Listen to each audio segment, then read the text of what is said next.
Curso 3ds Max y V-Ray para visualización arquitectónica. Módulo 7. Cámaras, parámetros de renderizado, iluminación y texturas V-Ray.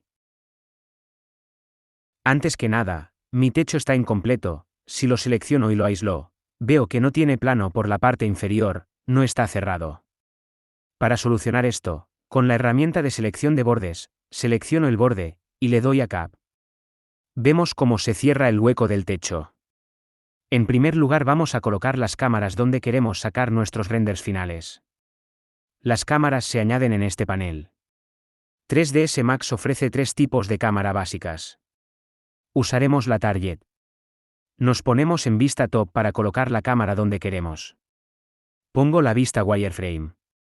Pulsamos donde queremos que se coloque la cámara y mantenemos pulsado para determinar dónde pondremos el target, es decir, el objetivo, hacia donde mira la cámara. Aconsejo configurar el viewport de la siguiente manera cuando empezamos a trabajar con cámaras. Vamos a la configuración del viewport. Vamos a la pestaña de disposición de la pantalla. Y seleccionamos una división en función de las cámaras que queramos ver en tiempo real. Es decir, si vamos a colocar una cámara únicamente, seleccionamos esta, para poner la cámara en un visor y en el otro el viewport de modelado. Si vamos a poner tres cámaras, seleccionamos esta, para ver las tres cámaras y aquí el viewport de trabajo.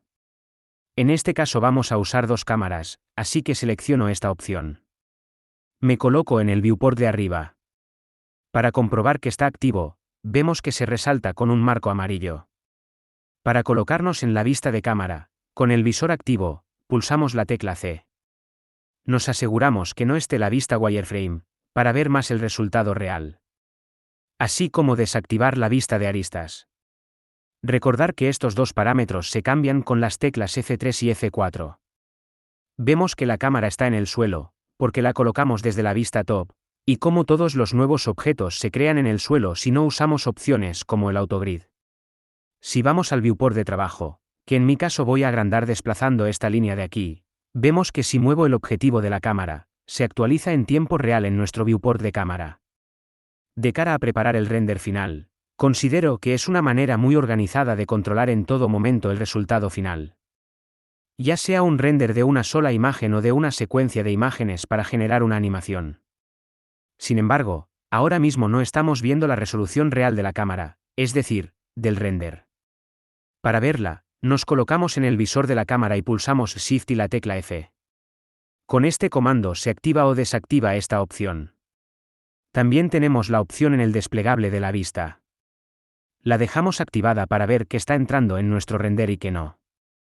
Coloco la perspectiva en nuestro viewport de trabajo, y subimos la cámara. Yo la voy a poner a una altura natural de una persona, 1,7 metros. Y el objetivo lo voy a colocar a una altura de 1 metro.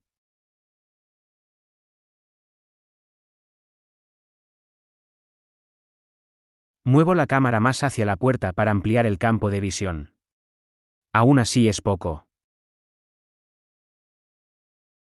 Esto lo modificamos en este parámetro de la cámara, que es la profundidad de la lente de la cámara. En mi caso la dejo en 24 milímetros.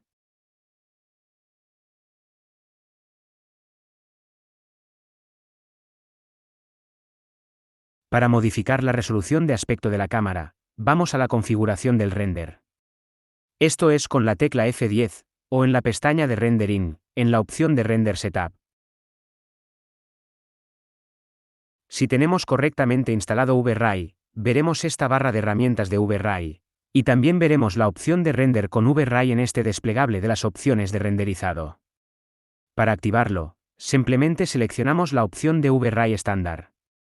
Aquí tenemos la resolución del render. La opción de imagen HDTV nos limita a relación de aspecto de 1,77, entonces si modificamos un valor, el otro se actualizará proporcionalmente a este valor. Podemos modificarlo aquí. Para esta cámara me interesa la resolución de HDTV, de 1280 x 720. Si ahora lanzamos un render, tenemos que seleccionar el visor desde el que lo queremos. Sin embargo, si lo lanzamos ahora, se verá en negro. Esto es porque no hemos puesto ninguna luz.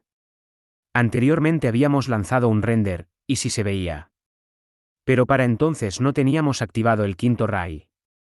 El renderizado básico de 3ds Max añade luz básica sin tener que ponerla.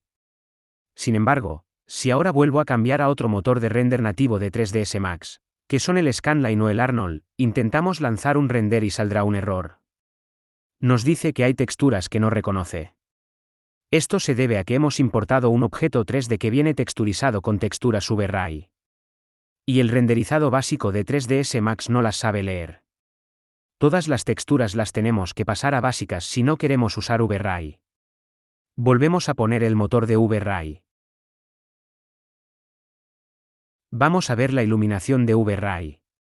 Las opciones son estas 7, pero en este curso veremos las 3 más básicas, con las que sobra para sacar renders de buena calidad. VRAI trabaja con iluminación indirecta, es decir, imita las reflexiones de luz de los materiales como ocurre en la vida real. Esta es una de las razones por las que aporta tanto realismo. En primer lugar veremos la más potente, la Dome, que es esta de aquí.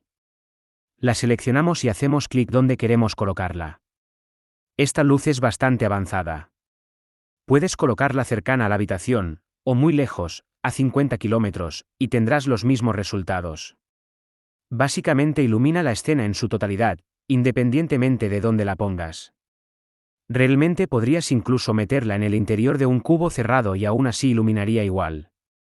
La calidad de iluminación de esta luz básica por sí sola, ya es mucho más avanzada que los motores de render básicos de 3ds Max.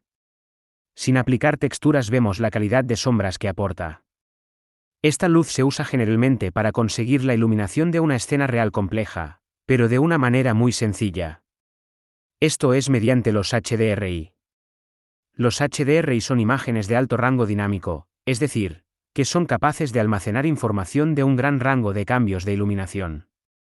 En polyhaven.com podemos descargar HDRIs gratuitos. La Dome aplica una luz básica a la escena de manera homogénea, igual en todos los puntos y direcciones. Sin embargo, cuando le aplicamos el HDRI, aplica diferente cantidad de luz dependiendo de la luz del propio HDRI. Por ejemplo, descargo este HDRI de la web. Tener en cuenta que la web nos permite descargar en 2 formatos, a nosotros nos interesa el HDR, ya que el otro es incompatible con nuestra Dome. Una vez descargado, para añadirlo a nuestra Dome, voy a su panel de configuración y le doy a esta casilla de aquí. En la pestaña que se abre introducimos Bitmap, y al seleccionarlo se abre la ventana de carpetas de nuestro equipo. Seleccionamos el HDRI que hemos descargado, dejamos las opciones de importación por defecto y lo añadimos. A simple vista no se ve ningún cambio. Nos aseguramos de que esté activado. Al lanzar un nuevo render apenas noto diferencia, porque el render es interior, en mi caso de objetos de tonos azules, y en el HDRI que he descargado también predomina este color. Por tanto, antes de añadirlo ya mi escena contaba con iluminación azul, indirecta, por las propiedades de VRAI, como mencionamos anteriormente. Se ve oscuro. Para aumentar la intensidad de la luz, modificamos este parámetro. Por ejemplo, con valor 5, tengo un mejor resultado. Cuando descargamos el HDR nos dejaba elegir la calidad de descarga y según esta pesa más o menos el archivo. Hay que tener en cuenta el aumento de peso en cuanto a la suma de recursos en nuestro proyecto, y encontrar un balance entre eso y la calidad que necesitamos para nuestra escena. Esta calidad podemos bajarla cuando no vamos a ver el entorno, es decir, el cielo, el horizonte, etc. Sin embargo, cuando en nuestro render se ve el entorno, necesitaremos más calidad en nuestro HDRI, para que se vea nítido. Para ver un ejemplo de esto, vamos a añadir otra cámara que sí apunta al exterior. Me coloco en vista top y creo la cámara. Voy al visor reservado para la segunda cámara y le doy a la tecla C. Ya que ahora tenemos más de una escena en la cámara, se abre una ventana que nos pregunta qué cámara queremos activar. Es la segunda que hemos creado, así que es la cámara 2.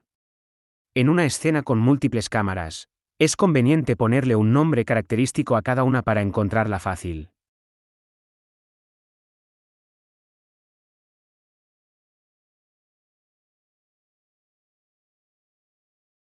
La pongo a 0,8 metros de altura. Al ir a seleccionar el objetivo, como está en medio del árbol no lo veo. En este caso roto la vista o hago zoom y lo selecciono con facilidad, pero habrán casos en los que al tener una escena tan grande o tantas cámaras, Llegar al objetivo de cada una de forma manual será tedioso. Para evitar esto, seleccionamos la cámara y le damos a clic derecho. Y aquí tenemos la opción de seleccionar el objetivo de la cámara de una manera rápida y sencilla.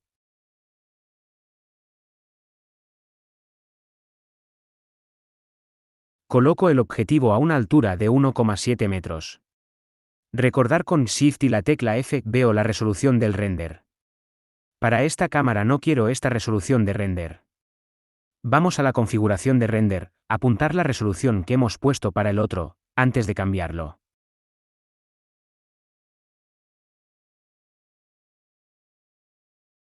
Establezco de ancho 800 y de alto 1000.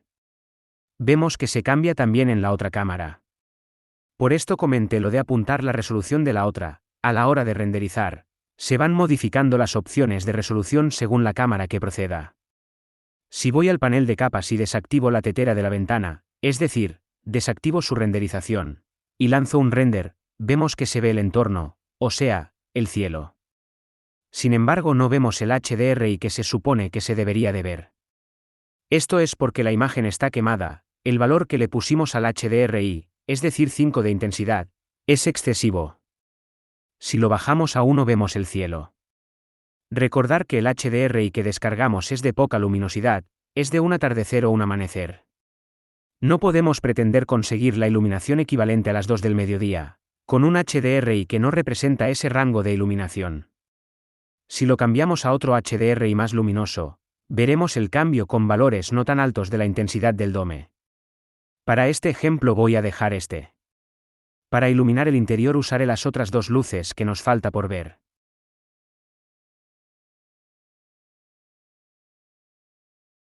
En primer lugar la esfera, para colocarla dentro de nuestra lámpara. La seleccionamos y con esta sí hay que mantener pulsado, como un objeto predeterminado de 3ds Max, para indicar su tamaño. Por defecto se ha colocado en el suelo, como podemos ver en nuestra cámara 1. Pongo la vista frontal para elevarla. Al hacer render de la cámara 1, podemos ver la esfera de luz. Sin embargo, no alumbra. Vamos a configurar su intensidad.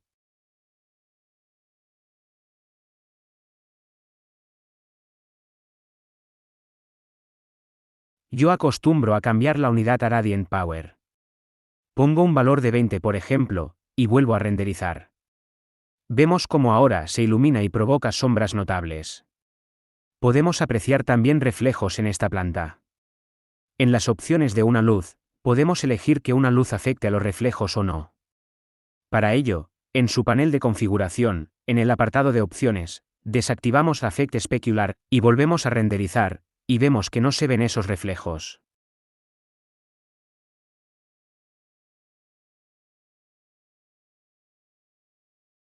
También nos permite hacerla invisible, de manera que renderizamos y vemos su iluminación pero no la esfera en sí. Esto se usa para falsificar iluminaciones en zonas oscuras, por ejemplo, sin que se vea la fuente de luz. La luz que nos falta por ver es la plane. Esta luz es direccional a un plano, no en todas direcciones como la esfera. Al colocarla, manteniendo pulsado para establecer su tamaño, vemos que tiene una flecha para indicar la dirección de iluminación.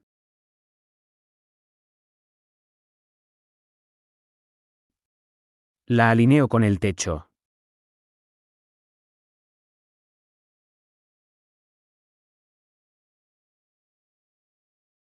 La coloco encima del sofá para verla en la cámara 1.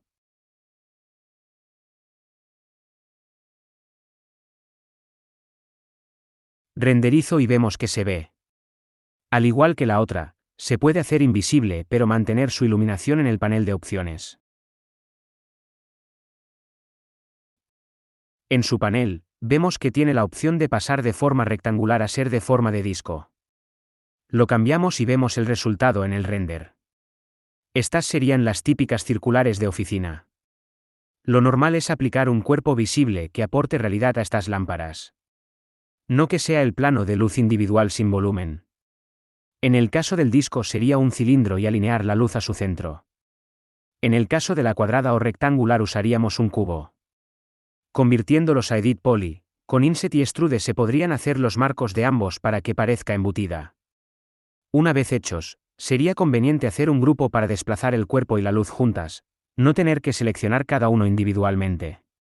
En cualquier caso, tanto para la esfera, como para el plano, como para la dome, se puede modificar la temperatura de iluminación. En su panel de configuración, ponemos el modo en temperatura, y con ello tenemos configurable la temperatura en Kelvin.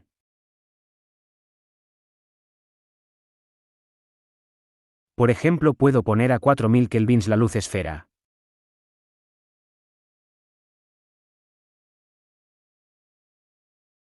Vemos la diferencia en el render. Si cambiamos el modo a color, podemos poner luces de diferentes colores.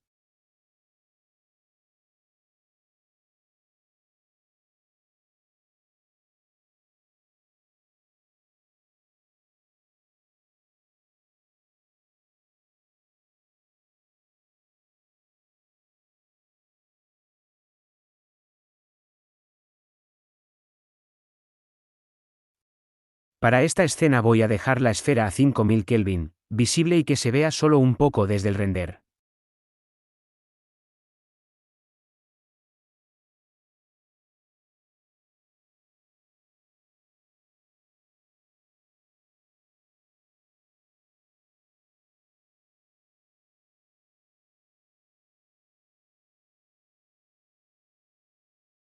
La del techo la dejaré en formato disco.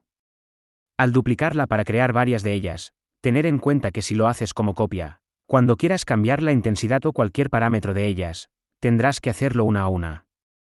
Sin embargo, si las duplicamos como instancia, con modificar una de ellas modificaremos las demás. Recordar que un cuerpo puede desacoplarse de un conjunto de instancias, pero no es reversible más adelante. Coloco 4 de ellas en cada esquina. Radio de 80 milímetros.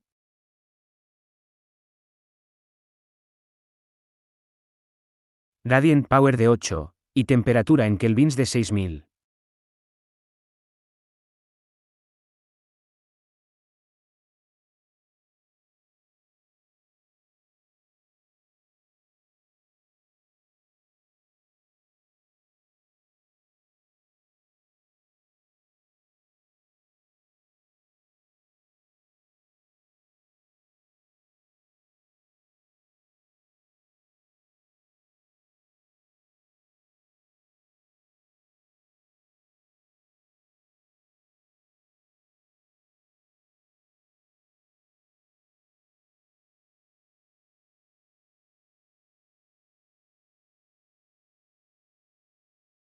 Ahora sí, comenzamos con las texturas de V-Ray. Para abrir el panel de materiales de 3ds Max, usamos la tecla M, de materiales. Lo mismo es acceder a este icono de aquí. Si mantenemos pulsado con el clic izquierdo, vemos que tiene dos tipos. El primero es el editor compacto y el segundo es el editor por nodos. Yo uso el de nodos, porque considero que se ve de una manera más clara y configurable los materiales que creamos. La ventana de materiales se compone de 4 partes: un panel izquierdo, donde se nos ofrece bases de materiales, nodos o parámetros para configurar. Un panel central donde se verán nuestros nodos. Un panel derecho donde se verán los parámetros de configuración del nodo que tengamos seleccionado en el momento. Y un panel superior de barra de herramientas. Iremos viendo todo esto a medida que creamos y modificamos materiales. Vamos a comenzar con la pared, techo y suelo. Vamos a la barra de texto del panel izquierdo y escribimos V-Ray MTL. Este es el material básico de V-Ray. Podemos darle 2 clics para agregarlo a nuestro visor de nodos. Para eliminarlo usamos el contenedor de basura de aquí. También podemos arrastrarlo para añadirlo a nuestro visor de nodos. Vemos que ahora sí tenemos información en nuestro panel derecho. Lo primero que vamos a hacer es cambiarle el nombre. Por ejemplo, pared. Porque este va a ser el material de la pared. Si hacemos clics 2 veces en la esfera, podemos ampliar o reducir la vista del material. Esta esfera se irá modificando en tiempo real para mostrar los cambios que vamos haciendo en nuestro material. De igual manera, con el símbolo resta o suma de la esquina del nodo, podemos compactar o desplegar su vista. Cuando tenemos muchos nodos en la ventana de materiales, Muchas veces es cómodo mantener compactados los que ya tenemos terminados o no estamos editando en ese momento. Antes que nada, un nodo está compuesto por entradas y salidas, normalmente más de una entrada y una única salida. Los nodos reciben datos, los procesan y los expulsan con ese nuevo tratamiento. Iremos viendo esto con claridad mientras usamos distintos tipos de nodos. Para agregar el material a las paredes, tenemos dos opciones. La primera es conectar la salida del nodo a las paredes. Si mantenemos pulsado en la salida y arrastramos, vemos que se crea una conexión, que podemos arrastrar a la escena y añadir a diferentes cuerpos. Al añadirlo a las paredes, vemos cómo cambian de color en nuestro viewport. Si ahora renderizo vemos que las paredes son grises. Este es el material por defecto cuando creas un nuevo material VRay MTL. Le doy a la tecla Control y la tecla Z, con el visor de nodos pulsado, para deshacer los cambios de material, es decir, para deshacer la asignación del material a las paredes. La otra manera de aplicar el material es seleccionar las paredes en nuestro viewport, y seleccionar nuestro material en nuestro visor de nodos, y a continuación darle a esta opción de la barra de herramientas, que como su nombre indica, lo que hace es asignar el material seleccionado al objeto seleccionado. Al darle vemos que se aplica. Estas serían las dos maneras de aplicar el material a un objeto. Las dos igual de válidas. En el segundo caso, si seleccionas 5 objetos en el viewport y le das a la asignación, el material seleccionado se aplicará a todos esos objetos que estaban seleccionados. Por tanto, el segundo método asignación sería el adecuado para asignar un material a varios objetos más rápido. Los principales parámetros de un material son: campo de difuso, campo de reflexión, campo de refracción, campo de relieve. Aunque veamos que un material de VRay tenga muchísimos más parámetros.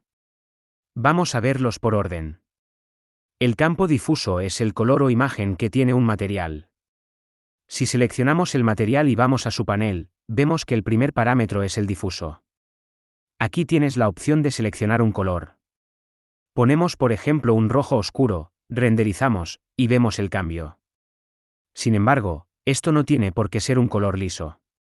Podemos modificar con nodos este color. Por ejemplo, vamos a mantener la pared roja, pero vamos a crearle manchas negras.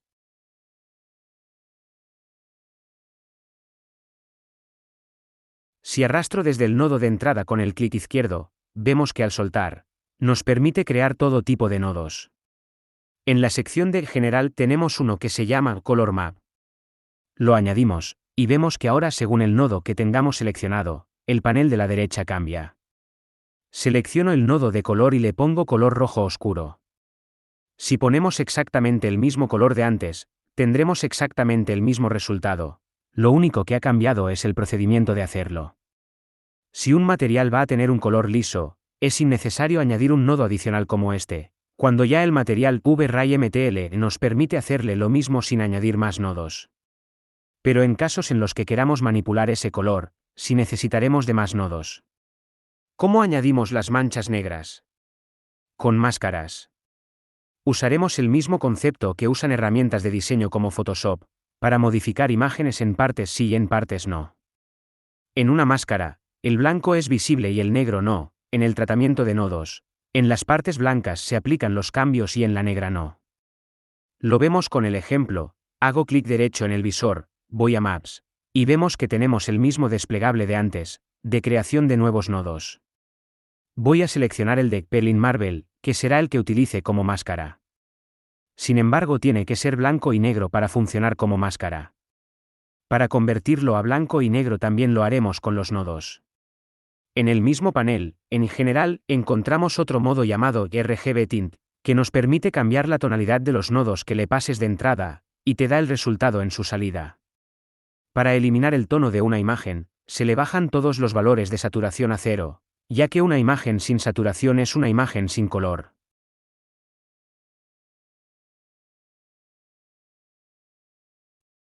Al cambiar los diferentes valores, vemos que partes de la imagen se van haciendo más o menos oscuras. Pensar en que las partes negras se verán negras, mientras que las partes blancas se verán rojas, así como para las tonalidades de grises intermedias, se verá en proporción con su cercanía al blanco o al negro. Vamos a aplicarlo para entenderlo visualmente. Para mezclar dos colores, necesitamos un nodo de mezcla, nuevamente lo encontramos en el mismo panel. Se llama Mix, vemos que tiene dos colores de entrada para mezclar, otra entrada sobre la cantidad de mezcla, y una salida. Conectamos su salida al canal difuso. Duplico el nodo de color rojo, pero este lo pongo de color negro. Importante, nunca usar un negro puro o un blanco puro, ya que esto es irreal. El blanco o negro puro solo se dan en los colores luz. En un material físico no. Aplicamos cada color a una entrada del nodo mezcla, y vemos que no cambia nada. Entramos al nodo de la mezcla a ver por qué no cambia nada. Efectivamente es porque la cantidad de mezcla está en 0. A medida que voy ampliando este valor, vemos cómo se va oscureciendo el rojo, porque cuando mayor sea el valor de mezcla, mayor cantidad del color 2 tendrá, que en este caso es negro. El máximo es 100, por lo que si coloco 100, el color resultante de este nodo mix es el color 2, por eso ahora la pared es negra.